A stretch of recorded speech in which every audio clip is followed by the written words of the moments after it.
नमस्कार, आप देख रहे हैं इंडिया टीवी। मैं हूं अमित पालित और वक्त हो गया है देश दुनिया की दमदार खबरों की तरफ रुख करने का। आज दमदार 10 में हम आपको दिखाएंगे दिल्ली में 4 मंजिला बिल्डिंग कैसे बनी मौत के लिए इमारत, लेडी डॉन जिक्रा की गिरफ्तारी का कुणाल हत्याकांड से किस तरह से पड़ेगा असर, क्या खुलेंगे राज, मुर्शिदाबाद दंगे में क्या नया अपडेट है और हैदराबाद में वक्फ कानून के खिलाफ क्या है बड़े प्रोटेस्ट का प्लान।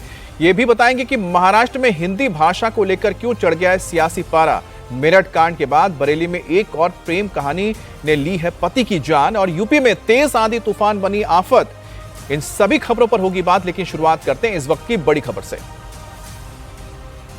दमदार 10 में सबसे पहले बात होगी दिल्ली के सीलमपुर में कुणाल हत्याकांड की, जिसमें दिल्ली पुलिस लगातार ताबड़तोड़ एक्शन में है। पुलिस ने लेडी डॉन जिक्रा को गिरफ्तार किया है। जिक्रा पर हत्या की साजिश में शामिल होने का आरोप है। पुलिस ने 3 और लोगों को भी हिरासत में लिया है, जिनसे पूछताछ की जा रही है।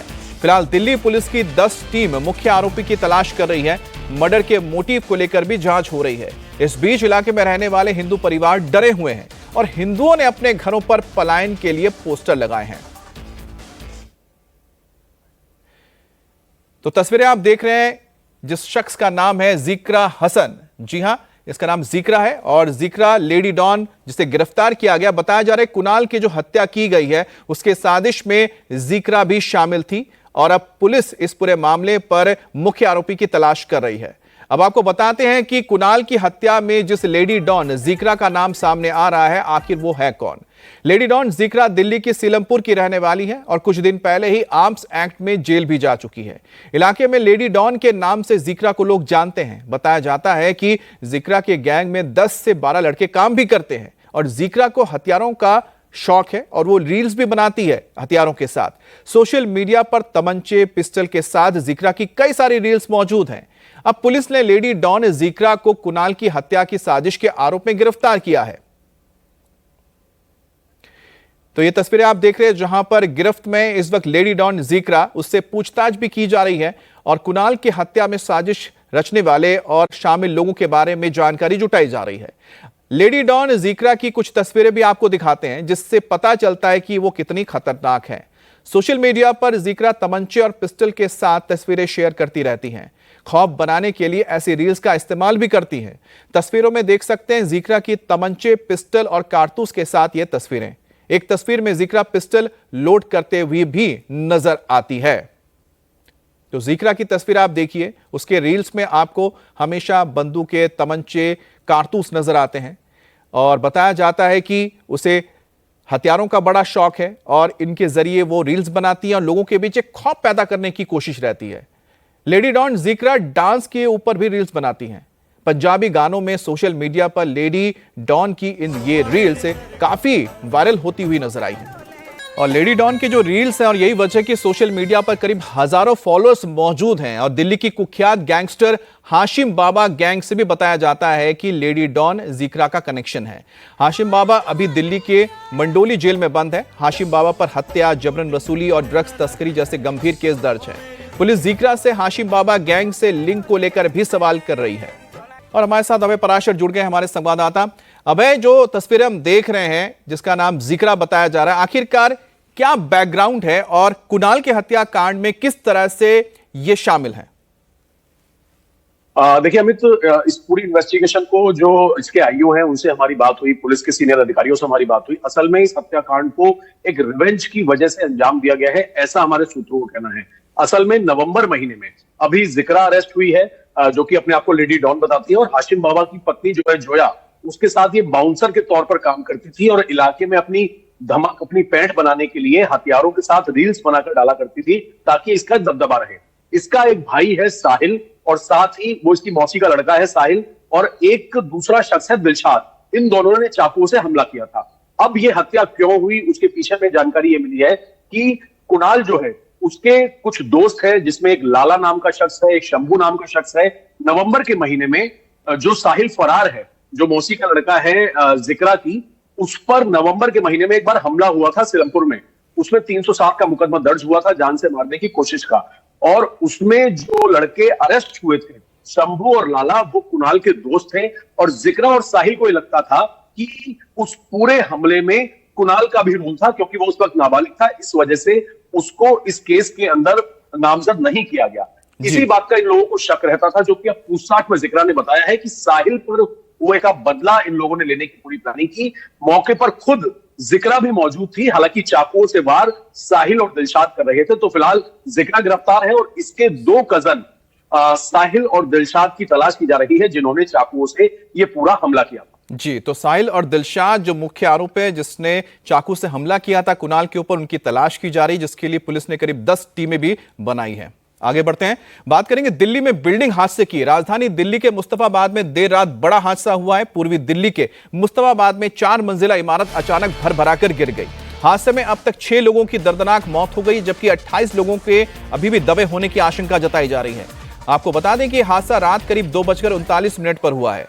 हादसे के बाद एनडीआरएफ की टीम मौके पर पहुंची है और राहत और बचाव के काम में लगी हुई है। मौके पर डॉग स्क्वाड भी बुलाया गया है। पुलिस की टीमें रेस्क्यू ऑपरेशन कर रही हैं। हालांकि गली संकरी होने की वजह से राहत और बचाव के काम में काफी दिक्कतें आ रही, क्योंकि हेवी मशीनें लाई नहीं जा सकती। इसलिए जो छोटे छोटे मशीन है, जो कटर से, उसका इस्तेमाल किया जा रहा है, ताकि कंक्रीट के स्लैब को काट कर नीचे तक पहुंचा जा सके और वहां पर अगर कोई दबा हुआ है, कोई फंसा हुआ, उसे बाहर निकाला जा सके। साथ ही आप देख सकते हैं कि जो एनडीआरएफ की टीम अपने साथ यहां पर डॉग स्क्वाड को लेकर आए हैं, खोजी कुत्ते लेकर आए हैं, ताकि वहां पर उन खोजी कुत्तों की मदद से कोई अगर जिंदगी वहां बची हुई है, दबी हुई है, तो उसको बाहर निकाला जा सके। इसी वजह से काफी वक्त लग रहा है। रात को 2:39 पर यह 4 मंजिला इमारत भर-भराकर गिर गई थी, जिसका सीसीटीवी फुटेज आप देख सकते हैं। और मुस्तफाबाद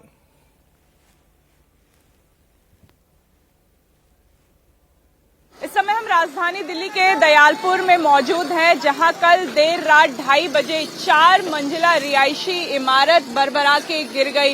ये एक ऐसी इमारत थी जिसमें कई परिवार रहते थे। देर रात ये हादसा हुआ। अभी रेस्क्यू ऑपरेशन जारी है। लगभग 6 घंटे से इस रेस्क्यू ऑपरेशन को दिल्ली फायर सर्विस की टीम, एनडीआरएफ की टीम, दिल्ली पुलिस की टीम चला रही है। दिल्ली फायर सर्विस के मुताबिक अभी तक 6 लोगों की मौत इस हादसे में हो चुकी है। कई लोगों के इसमें फंसे होने की आशंका है। लगभग 27 से 28 लोग बताए जा रहे हैं कि वो इस मलबे में दबे हुए हैं। इन जिंदगियों को बचाने की जद्दोजहद यहाँ पे चल रही है।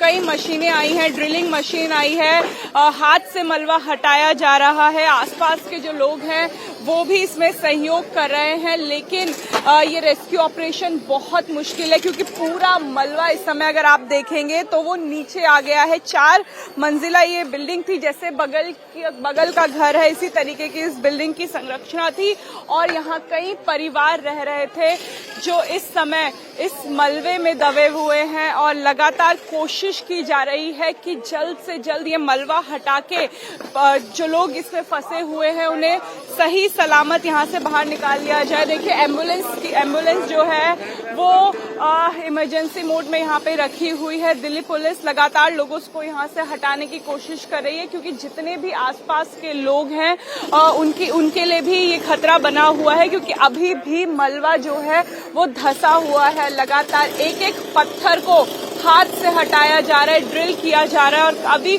माना जा रहा है कि कई घंटे ये रेस्क्यू ऑपरेशन और चल सकता है। और मुस्तफाबाद में जिस जगह पर हादसा हुआ वहां एक सीसीटीवी वीडियो सामने आया है। वहां पर जो वीडियो दिखा है उसमें आप साफ देख सकते हैं 2:39 पर यह इमारत अचानक ही ढह जाती है। सीसीटीवी फुटेज में साफ दिखता है कि हादसे के बाद तेजी से धूलों का एक गुबार उठता है और पूरे आसपास के इलाके को अपनी आगोश में ले लेता है। ये देखिए 2:39 हुए हैं।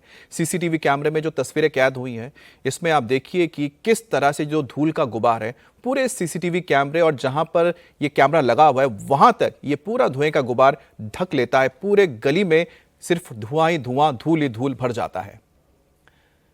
और पूर्वी दिल्ली के मुस्तफाबाद में जहां यह हादसा हुआ वहां स्थानीय विधायक मोहन सिंह बिष्ट भी पहुंचे। बीजेपी विधायक ने हादसे के लिए प्रशासन और एमसीडी को जिम्मेदार ठहराया है। बिष्ट का कहना है कि नियम कानून को ताक पर रखकर ऐसी इमारतें बनाई जाती हैं जिसकी वजह से इस तरह के हादसे होते हैं। हाँ, निश्चित रूप से प्रशासन की लापरवाही से इस प्रकार का काम हो रहा हो। मैं तो अभी ये यहाँ का विधायक अभी बना और विधायक बनने के बाद मैं विधानसभा के अंदर में मैंने इस मामले को उठाया। मैंने लेफ्टिनेंट गवर्नर साहब से मैंने इसकी शिकायत की मैंने कमिश्नर को शिकायत की, मैंने डीसी को शिकायत की। और अभी ऐसे नहीं, एक जगह हादसा नहीं, आज बहुत से ऐसे हादसा को दावत दे रहे हैं। अभी यहीं चले जाएं आप, 25 गज में यदि 5 या 6 मंजिली बिल्डिंग बन जाएगी तो उसकी हालत क्या होने वाली है। यही तो विधायक का तो यही कहना है कि मुस्तफाबाद में ऐसे और कई मकान हैं जो इस तरह के खतरा पैदा कर सकते हैं आने वाले वक्त में, जिसकी जांच होनी चाहिए, जिनकी निशानदेही होनी चाहिए। अब आगे बढ़ते हैं, बात करेंगे बंगाल की। बंगाल में हिंसा के बाद अब वक्फ कानून के विरोध में बंगाल में जो हिंसा देखने को मिली थी, उसे लेकर पश्चिम बंगाल की मुख्यमंत्री ममता बनर्जी चौतरफा गिरती नजर आ रही है। पश्चिम बंगाल के गवर्नर सीवी आनंद बोस हिंसा प्रभावित इलाकों के 2 दिन के दौरे पर गए हुए हैं। आज उनका दौरा होगा और वो होगा मुर्शिदाबाद में। कल मालदा में मौजूद थे, आज मुर्शिदाबाद जाएंगे, जहां वो हिंसा से प्रभावित इलाके में हालात का जायजा लेंगे। वहीं की जमीनी हकीकत को समझकर एक रिपोर्ट तैयार करेंगे जो आगे गृह मंत्रालय को सौंपा जाएगा। इससे पहले गवर्नर आनंद बोस ने कल मालदा में रिलीफ कैंप का दौरा किया, जहां उन्होंने हिंसा पीड़ितों से मुलाकात की, उनसे बातचीत की और उनके बारे में जाना, उनके परेशानियों को समझा और उनकी शिकायतें भी सुनी। इस दौरान पीड़ितों ने राज्यपाल को अपना दर्द बयां किया। पीड़ित महिलाओं ने गवर्नर को बताया कि कैसे बदमाशों ने उनके घरों में घुसकर मारपीट की, उनके साथ बदसलूकी की, उनको डराया, धमकाया और साथ ही लूटपाट की। हिंसा प्रभावित इलाकों का दौरा सिर्फ गवर्नर ही नहीं कर रहे हैं, बल्कि महिला आयोग और मानवाधिकार की टीम भी इस वक्त प्रभावित इलाकों का जायजा ले रही है। महिला आयोग की टीम भी मालदा पहुंची। एनसीडब्ल्यू की 3 मेंबर्स की टीम ने हिंसा में प्रभावित परिवारों से मुलाकात की, खासतौर पर महिलाओं और बच्चों से। तो वहीं पर हाईकोर्ट ने जो मानवाधिकार आयोग की 3 सदस्यीय टीम गठित की थी, वो भी मालदा पहुंची है और हालात का जायजा लिया जा रहा है। मानवाधिकार आयोग की टीम ने दंगा पीड़ितों से बात करके उनके दर्द को समझने की कोशिश की। देखिए, मैं अभी यहाँ पे इस कैंप में जो महिलाएं हैं, बच्चे हैं, उन सभी को मैं मिली हूँ। उनके साथ क्या बीती है इसके बारे में उन्होंने अभी मुझे बताया है, अवगत किया है।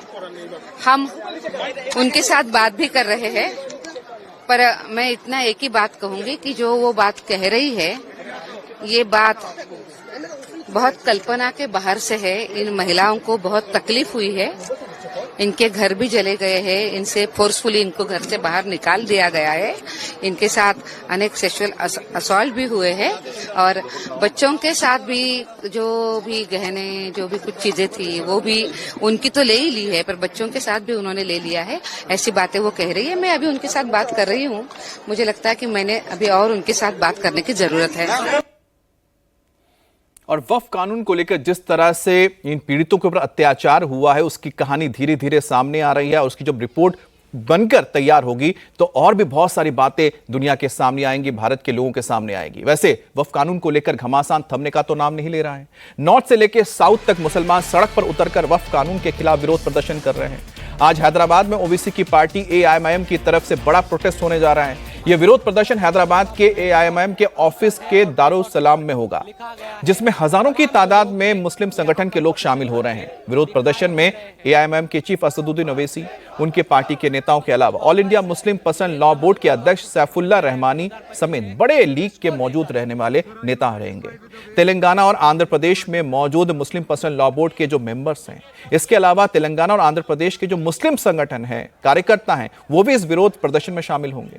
वक्फ कानून के खिलाफ मुसलमान लगातार प्रोटेस्ट कर रहे हैं और इस नए संशोधन में एक्ट में जो पूरी तरह से रद्द होने की मांग लगातार की जा रही है मुस्लिम संगठनों की ओर से, जबकि यह कानून बन चुका है। कल भी जुमे की नमाज के बाद हैदराबाद समेत देश के कई इलाकों में वक्फ कानून के खिलाफ प्रोटेस्ट हुआ। अब दारुसलाम में होने वाले प्रोटेस्ट से पहले ओवैसी ने एक बार फिर से इस वक्फ कानून को काला कानून बताया है। वहीं पर मुस्लिम पर्सनल लॉ बोर्ड ने भी साफ किया है कि जो कानून पेश हुआ है उसे कबूल नहीं किया जाएगा। सड़क हो या संसद या फिर सुप्रीम कोर्ट, वक्फ संशोधन बिल के खिलाफ एक आवाज़ हमेशा बुलंद रही। पिछले कई महीनों में हमने देखा वो आवाज़ है असदुद्दीन ओवैसी की, जो हमारे साथ इस वक्त मौजूद है।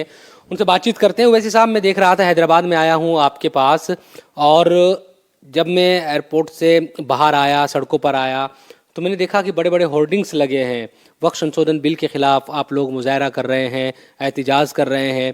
आप पहले भी प्रदर्शन करते रहे, उसके बाद संसद में आपने बोला लगातार, सुप्रीम कोर्ट में आप 2 दिन मौजूद रहे। अब तो सुप्रीम कोर्ट ने थोड़ी राहत भी दे दी, अब यहाँ मुजाहरा करने का क्या?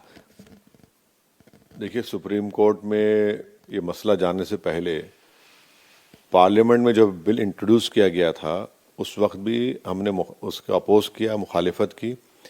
फिर उसके बाद जब पार्लियामेंट की जॉइंट वर्किंग कमेटी में इसको भिजाया गया तो ओम बिरला साहब, स्पीकर साहब ने मुझे मेंबर बनाया उसका, मैं उनका शुक्रगुजार हूँ। जितने 6 महीने उसमें डिलिब्रेशंस हुए, उसके हर दिन जितने मीटिंग्स हुए, मैंने और जितने नॉन एनडीए के एमपीज थे उन सब ने एक ही आवाज में इस बिल के जितने 44 अमेंडमेंट्स थे उस वक्त उसका अपोज किया हमने।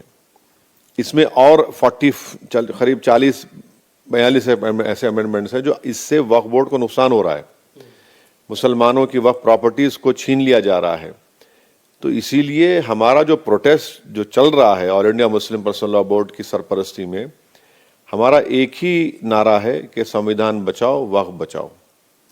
और हमारा मानना यह कि ये बिल खुद काला कानून है, अनकॉन्स्टिट्यूशनल है।